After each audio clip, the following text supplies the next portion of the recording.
those who got divorced because these guys, their businesses went down and it was difficult to sustain a family.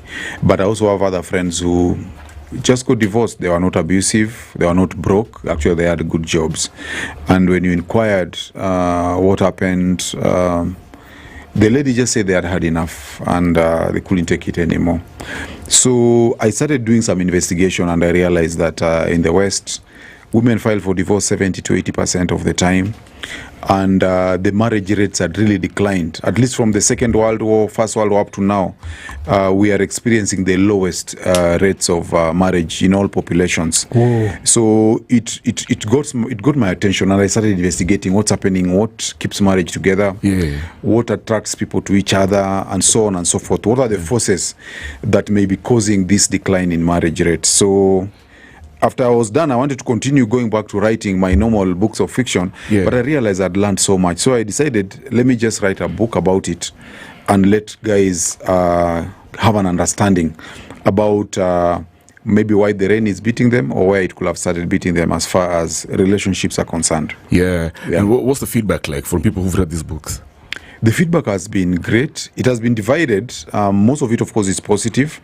There are guys who feel I'm too harsh on men, that I classify men into alphas and betas, and they don't think that is right.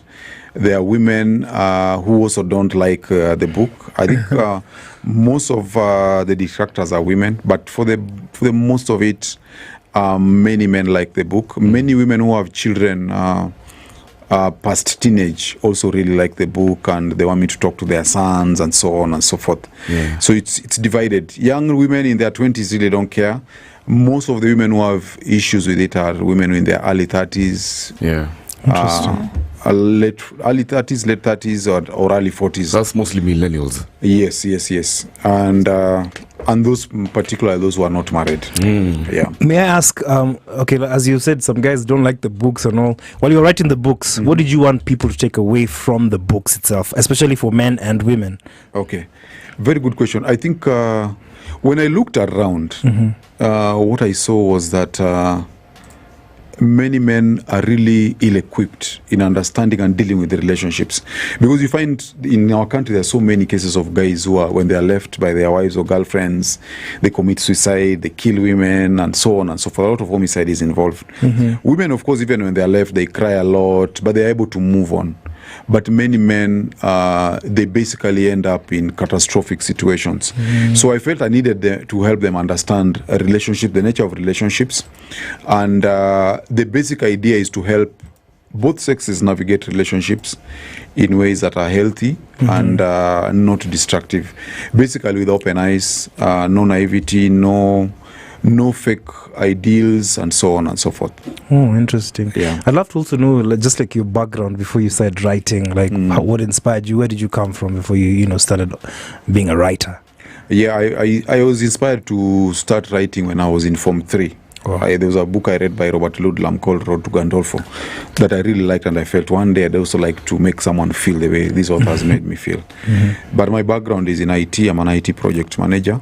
I basically write as a side hustle. So let's just dive into the, because I have Unplugged too. I want to ask you just something over here that I actually subscribe to. And you mentioned over here that okay, there you go. The new world order is making men weaker and feminine and making women stronger and masculine, effectively making each gender terrible for each other. And then you asked, what is the masculine frame? Now, before I even ask you the same question for the people, of course, what exactly the masculine frame means, how did we get here? Because this is not the first time I've heard of this whole notion of men being weak in this era, this day and age. How is it that just the script flipped? Because I remember back in the day, there was Kwanzaa Day when they talk about the 1950s man. They say he was stoic, grounded.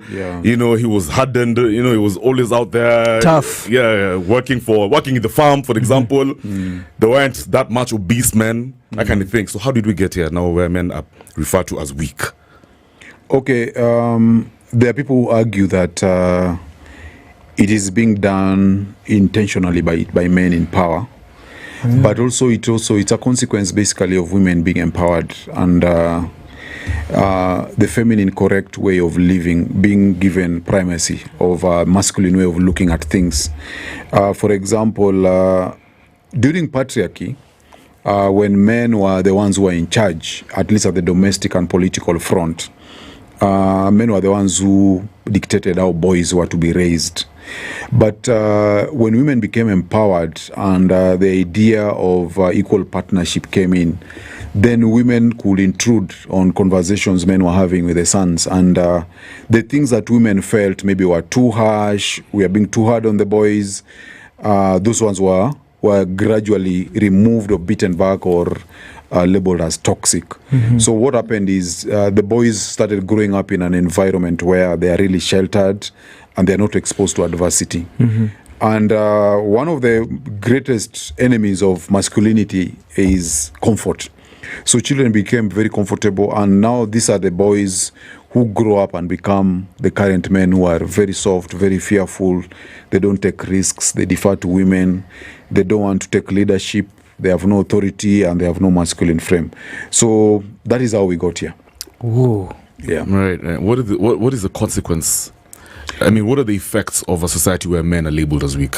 Yeah, the immediate consequences are that women will not be able to find suitable men to marry them. So when generally, women want to pair up with the best men in the society, statistically, women want the top 20% of men. So the consequence is we're going to have a lot of baby mamas, because even right now, we have a lot of women who have children out of wedlock. But these women, the men who make them pregnant are actually married men, not single men. That's interesting. Yeah, the majority of the women who have children out of wedlock, you'll find most of those children actually, they're fathered by married men. Because most of the guys who are in the top 20, most of them are married. And those are the men that women actually want. Yeah. So that's is going to be one of the consequences, a lot of single mothers.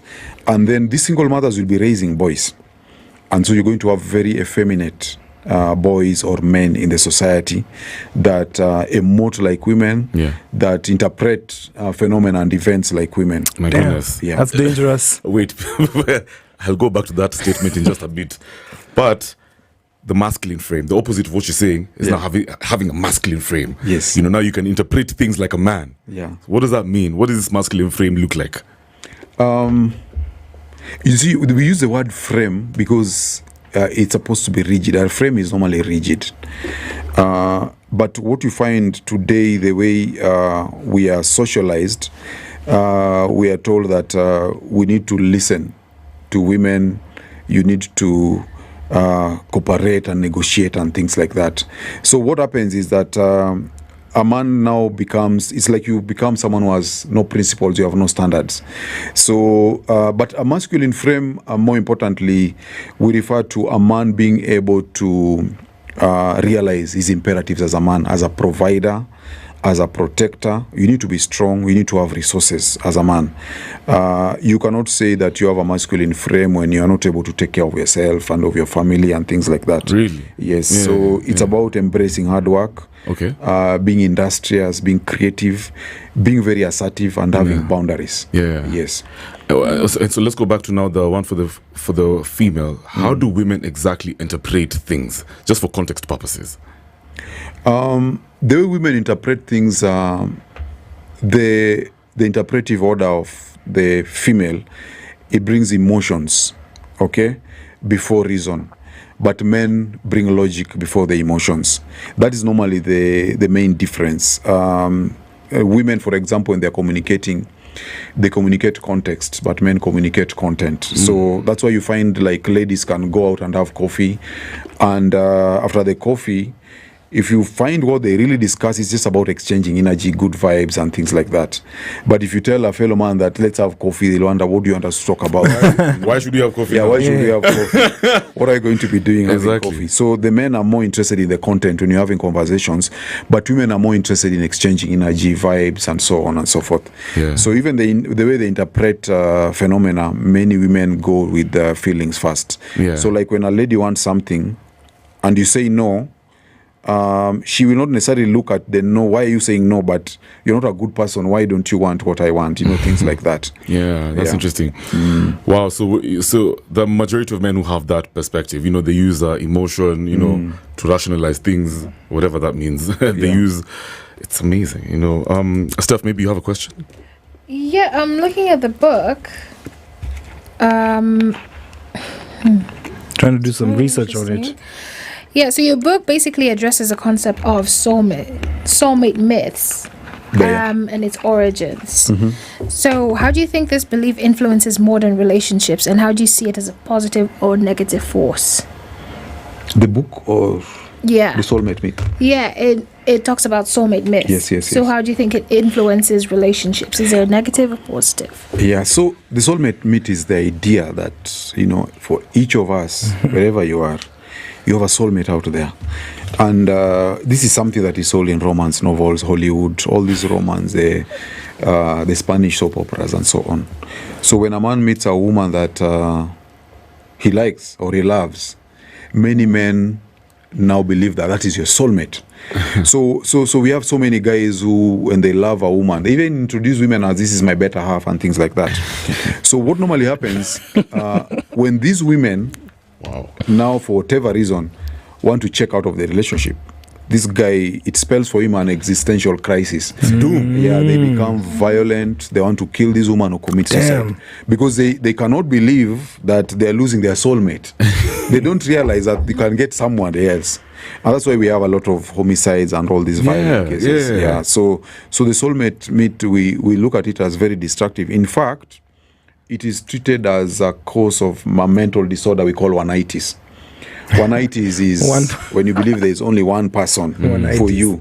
We call that one-itis. And for men, it expresses itself in very, very malevolent and terrible ways. So when you look at, for example, whatever's going on in society right now, the rise in femicide cases, what do you think is going on in the minds of especially men? Because it turns out that they are the perpetrators of GBV mostly. Yes. So what's going on? Are they lacking in something? Is it what you're talking about, this whole one-nighties thing? Yes, it's one-nighties. One-nighties is one thing, but the other thing also is the way we are socialized. We are socialized to, you're told you're supposed to love one woman, and it's considered as a virtuous thing.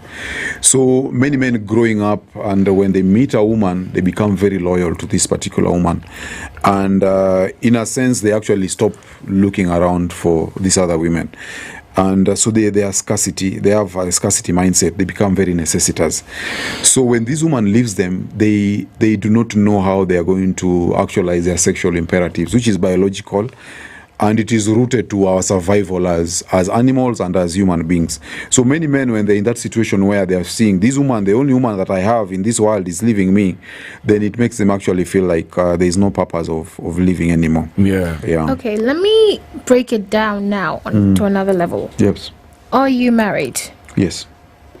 Okay, so based on this, and all this is just from research from your friends and your personal experiences as well. All right. So when you say in a relationship there's a whole scarcity theme, so do you believe in polygamy? Is that where you're trying to go, that men should have this mindset where they have more than one woman so that they don't believe in scarcity? So when that one person leaves you, you're not broken, you're not shattered. That's a good question. So the point is that many men, when they get married, they abandon themselves. They abandon themselves in the sense that they don't take care of themselves. They don't work out. They don't watch what they eat.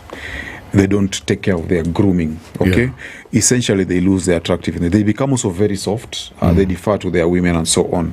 So in the course of time, they realize that they've lost their sexual marketplace value, as we call it. So what happens is that when a man abandoned himself like that, and he now only has this woman who is able to love him, then he knows deep down that there is nobody else who can love him. And so that is why now they're operating from scarcity. But any man who takes care of himself, who is well groomed, is in good shape, is confident, is articulate and so on, he's going to be able to get choosing signals from women. He will know that in case this relationship doesn't work, I can always go here and here and here, or go to her and her and her. So he'll be able to know that, you know, the end of my relationship is not the end of life. So it's never an issue of polygamy or I want multiple wives. You know, I feel like it's out of need and experience that the person is going through in one relationship. Yes. I think that's how I'm understanding it. Interesting. Yeah. And you know, there's also a statement that I guess many people don't know exactly how to define it, what it means. So when they say, of course, you're a man, you're a male, and then you're manly. Maybe you can just define to us, help us understand what these two statements mean. Male or the other one? You're a man and then you're manly. Obviously, you're a man because you're a male. You're born as a male. Yes. You've got male organs. Yes. But then again, this person is defined as manly. Yes. What does that mean?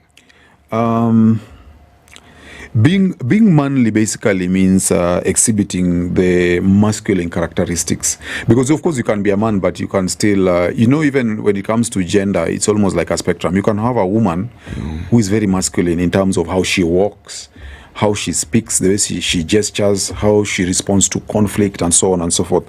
So being manly basically means when someone looks at you, you need to be exude some degree of strength. Like if it comes to it, you can apply some force. You don't look like a very soft person. Correct. You know, the way you speak, eye contact, the way you hold your head up, that's very important to manly. Not looking down like you're shy, you cannot make eye contact, and so on. Being manly also means you're also able to solve problems. You know, you understand your environment. You're able to take leadership in case there's a problem or there's a crisis, and so on and so forth. So that's what being manly is about. And so you feel like that's lacking in society? Manly men? Yes, manly men are reducing by far. Men who want to be taken care of by women. Men who cannot assert themselves. Men who cannot persevere, you know, put up with difficulties until they get results, and so on. You mentioned masculinity when you were answering him. I just want to understand, what are your thoughts on the concept of toxic masculinity? Because first of all, this toxic word, I've heard it I think maybe 3 years ago. It was never used. I only used to see it on acid. Toxic. Now it's come into relationships. What are your thoughts on that concept of toxic masculinity, and how does it impact us as men? Okay, you know, in 2019, the American Psychological Association, they actually included traditional masculinity as a psychological disorder in the DSM-4. So toxic masculinity is basically what is referred to as traditional masculinity. And traditional masculinity, you know, is the one that tells boys should not cry, a man should be stoic, a man is supposed to, you know, bear with pain, don't cry like a woman, and things like that. So that is considered toxic, and is also considered politically incorrect. Because, you know, the world that we were in, at least until this Trump presidency, I know the tide will change, was the world that was promoting a feminine correct way of living, where men are encouraged to cry. It's okay to cry. It's okay to express your frustrations with life, share your problems with your wife and the other gender, and so on and so forth. So toxic masculinity basically was a way of beating back all those traditional masculine values that the society had. So by branding them as toxic, and of course the feminine way is going to be the healthy one of dealing with life. You know, it's interesting you say it like that, because I was just watching something by a clip, Joe Rogan, that famous podcaster, and he says the more society becomes prosperous, the more society figures out its problems, the more, of course, human beings become comfortable. And now because of that, we become weak. Now, for example, for men, we become less masculine. And the danger is now society once again becomes vulnerable. You know, if anything attacks us instantly, oh my God. I mean, who's going to step up? Are we going to wait for the government to sort out our families, for example? So I believe in what you're saying. However, there's certain things over here, for example, where you said men, I think you actually explained it very well, why do men value respect from their women so much? I think we already talked about that. But there's certain highlights I think I also want to touch on. And guys, if you're listening to us right about now, just for the record, just want to make it clear, you need to know that we're hanging out with the brother. He's called Jacob Aliet. He's the author of a Nairobi bestseller known as Unplugged, and it's got 3 different versions. There's Unplugged 1, 2, and 3. But of course, today we're talking about just sexual dynamics, intersexual dynamics, if I can put it like that, right? Easy. So let me go back to this one. Now, you're talking over here about women often hold the frame. They take up the masculine frame. Yes. Maybe you can expound on that, And is it a bad thing? Because if you look at how society is, the way things are playing out, you have a situation where, of course, more women now are getting into important positions of power. They're getting more resources. Now you get into a family, you find mom she's the breadwinner. She's the one calling the shots. She's giving dad directions. And some guys kuja over here to this show, they sit where you sit and they say, what, Kev, you get this. It's a new age, bana. You gotta be open-minded. These days, it's nothing like doing. So women holding the frame, is that a bad thing? Am a good thing? It's nothing. It's just a new reality. It's a terrible thing.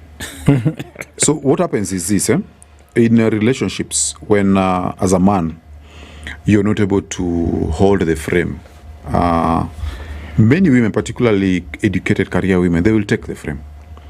Okay, like if there's a decision to be made, una rega, she's just going to take the decision and she's going to move on. And she's going to influence where you live, where you eat, if you're going out, where you take your kids to school and so on.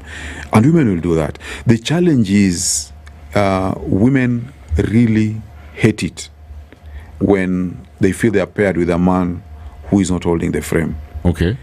If you slack off, they will take it, but they will resent you. And the consequence of this, and women make very tyrannical leaders, by the way. Once a woman resents you, there's what we call buyer's remorse. The woman is going to express resentment in various ways. And one of the ways is through denying you paternity. One of the discussions we've had all over the world and approach any group of women, most of the times if you say that paternity test should be made mandatory, the people object are women. And so one of the things the woman will do, she's going to avoid raising or having your seeds. Okay. So they're going to have kids with you, you'll raise them, but those kids are not yours. Okay. Oh my goodness. So that's how it happens. Yeah, that is one way. Because she thinks your seeds are weak or what? Yes, she finds she doesn't. Most of the times, statistically, 3 out of every 10 marriages are sexless. And most of the time they are sexless because the women don't want to have sex with these guys. Damn. So she's going to lose attraction for you. Yeah.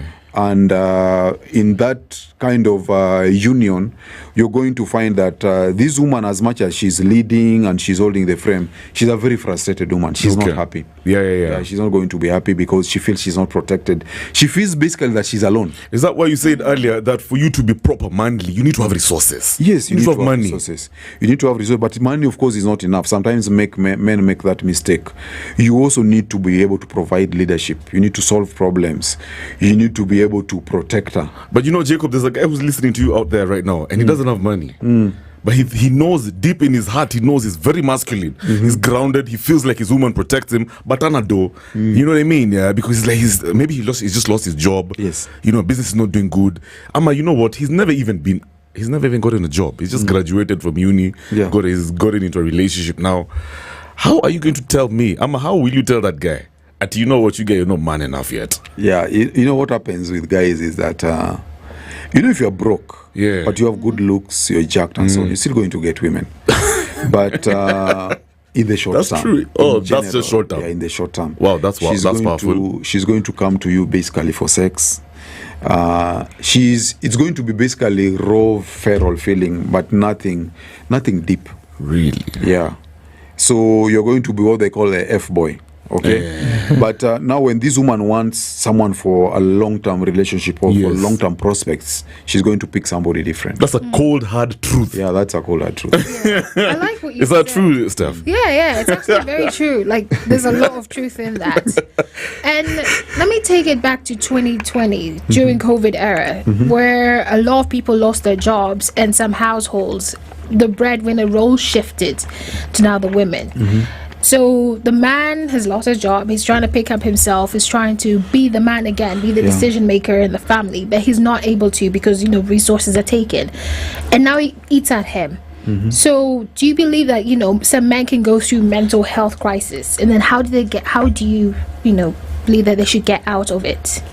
Because now they've gone from being the man of the house to let me make dinner while my wife works, and they feel like that man aspect has been taken away, and now it's eating at them mentally. So how do they build themselves back up? Okay, there's a lot to unpack there, but in general, the first thing guys need to know is that when that happens to you, when you're no longer the breadwinner, you have to know that that's a problem. The thing is, you'll find, like a pastor will tell you it's not a problem, you love yourself, marriage is it's a sacred union, and so on and so forth. And many women try to be supportive, but their patience wears out pretty fast. And when it's worn out, it becomes a nightmare for the man. There are various ways of dealing with that. One of the things that we teach guys is that there's this thing that we call red pill. Red pill is just about awareness of reality, of female nature, of everything, and accepting things as they are. So you need to accept as a man that a woman expects you to be the provider. And this is normally the case. Whether the woman is rich or poor, it doesn't really matter. Right. And when you're no longer able to perform that particular role, your woman is going to be frustrated. As a man, you need to understand that. Now, there are issues about being stoic and so on. But most of the times, what we encourage guys is to be able to be creative, be industrious, and find ways of bouncing back as soon as possible. But also, if your home becomes very toxic and very unlivable, you need to be able to just accept that and move out. Because what most guys do, then they resort to violence and things like that. I'm at the stay because of the kids. Yeah, or they stay because of the kids and they're being really disrespected. They get depressed, they become drunkards and things like that. So those are the things that we want to avoid. Yeah. Wow. Now I have a part two. So back in the day, men used to be taught how to be gentlemen. Yes. Open the door for a lady, pull out a chair and everything. But now you're seeing more guys not doing that. So where is the disconnect when it comes to that? Okay, actually, opening a door for a lady or pulling a seat for her, that's not being a gentleman, eh? That is being a simp. And hey, yo, cuz I want to go. What about opening a car door? I want to go there. Even that, it's not necessary. Oh my she can God. open the door herself. You see, what happens is this, eh? Yeah, bro. That is what we call chivalry. Okay, what you're talking about. That's hilarious. Chivalry traditionally used to be a code of honor among men. Like, don't attack a man when he's down. Don't attack a man when his back is turned back. Don't talk about someone when they're not present. And so that's what chivalry used to be. It was about bravery and about honor and respect. And so what happened is that we had, in the Victorian era particularly, where you had men who were living in these castles and so on, and you had workers and, the cooks and these guys taking care of your gardens. So what happened is that most of these men who are living in comfort, the kings and the princes and the noblemen and so on, the aristocrats, they realized that these servants were sleeping with their wives. Okay? So they thought, why does my wife sleep with this guy and not me? Well, maybe it's because the guy pulls chairs for him. So maybe I should pull the chair and open doors for him and become like a servant. And then, of course, women also picked this thing, and the idea now was being championed by aristocrats that the way to be a gentleman is to open the door for a woman and, pull the chair, behave like a servant, basically. And that way, now that is what is called being a gentleman. But that's not being... A gentleman is basically someone who respects others and respects themselves. It doesn't mean you become like a servant, serving others and so on and so forth. That should not be the case. So it was basically a corruption of the concept of being a gentleman and making men become simps. But it was because of courtly love. It's called courtly love. The courtly love is now the love between these rich women and their servants in those courtyards and so on and so forth. So that is what happened. So it's not got nothing to do with being a gentleman. Being a gentleman is just about being kind, being considerate. But it's not about pedestalizing a woman, like treating her like you are a servant and so on. You know what? For me, I genuinely believe for a society to function properly, for us to live out our full potential as a society, everyone has to play their role. You know, for women, you know, you got to bring out your true feminine nature. Yeah. You know, you have to be your best version as a woman. And for a man, you have to play your role as well. You know, so do you also believe in that as well? I mean, would you support women? Does it make sense when you say women should be strong? For example, be your best version. Does that make sense? It doesn't make sense. How does that? Why not? It doesn't make sense. You see what happened with feminism? Feminism started with very noble ideals, you know, equal rights, equal opportunities for women. Women wanted to enter the workplace, which was all good. But then at some point, women stopped wanting equal rights. Now they wanted to become men. Okay? And that is where the whole distortion now came in, because now if men are strong, we should also be strong. So now it's not about equal rights, it's about becoming men. And when that happens, the woman loses her appeal. Her sexual agency basically is eroded as a woman. Because what happens, men find women who are feminine to be very attractive. When I say strong, by the way, bro, I don't mean like masculine, physically. But it could also be, it could still be emotionally strong, trying to take over things, plan. Okay, let me give you like a very random example that most guys usually have. Most guys usually say, oh, well, the people in my circle. You need to get yourself a Beyonce. So Beyonce is considered to be the queen of pop. The way her demeanor, she's very calm, she's collected, she has her own money, and she's a supportive wife to Jay-Z. You know what I mean? So to me, I consider her to be a strong, a proper example of total femininity. That's why she's considered as a queen. To me, that's a strong female. Yeah. So Jay-Z feeds off her energy. You know what I mean? If you look at some of our top leaders who are, they've had longevity in marriage, for example, Raila Odinga and his wife Ida, you can see she has a very grounded demeanor. Anajijua, you know what I mean? Yeah, she's 10 toes to the ground. That's what I believe is a strong woman. And so we feed off each other's energy. Does that make sense? No, it doesn't make sense. You see, even we have with this dynamic we call power couple.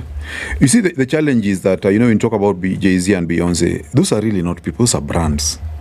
Those are not people, because the way they interact at the domestic level, you really cannot really know or understand. It's true. Because what is at stake for them is an empire. It's not even a family. Okay. And they have to work together to maintain that brand and that empire and so on. So in terms of the undercurrents of how they run things at home, and so it's very, very difficult to understand. Yeah. But most of the times, what we see is that when women reach that particular level of boss ladies for both beaches and so on, they become very ungovernable and chaotic, and keeping a relationship becomes a big, big problem. And that is something we see even within our country and within our region. But don't you think you're generalizing? I'm generalizing, by the way, and that's a good point. Generalization is the basis of statistics.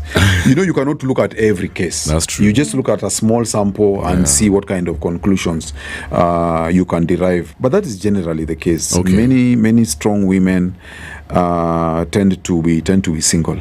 Yeah. And even when you look at Beyonce herself, she sang Single Ladies, and she misled so many women because she sang that song when she was married to Jay-Z. Oh, interesting. Yeah, so they glorify singlehood or singleness and so on. So many women think that being single actually is part and parcel of being a strong woman. Yeah. And on that line of singlehood, there's a lot of divorce happening, and I've also just been trying to do some research on what's happening, people divorcing, and mostly it comes from the women. Why is it so that so many women prefer to live this single life?